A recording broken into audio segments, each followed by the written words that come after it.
Hello everyone, welcome back to the Celebrity Issue channel. Now we will discuss about the statement, "You haven't got a hope in hell," as famously attributed to Jimmy Page, the renowned guitarist and producer of the legendary rock band Led Zeppelin. This phrase encapsulates his attitude towards the notion of Led Zeppelin continuing without him as the producer. Let's check it out. The producer Jimmy Page forbid from producing Led Zeppelin. You haven't got a hope in hell. Working on the session scene throughout the early half of his career in the 1960s gave Page an understanding of the ins and outs of producing. Getting the best mix possible for the finished result is half the battle for any session player. Therefore, in order to ensure that everything is running well, working with a producer is usually necessary. Even though Page had started working with the Yardbirds and had at last found a place to call home, his options were always going to be limited.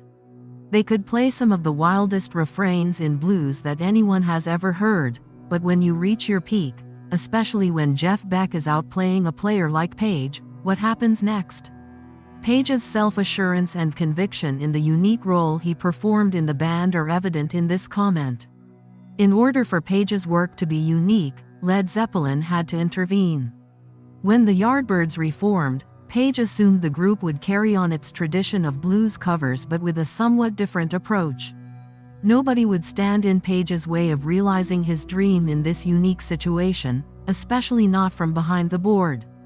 Page prohibited him from accepting any credit even though he contributed to the first album, saying to Light and Shade that Glyn Johns was the engineer on the first album, and he tried to hustle in on a producer's credit.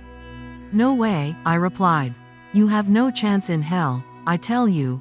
I put this band together, brought them in, oversaw the entire recording process, and I have my own guitar sound."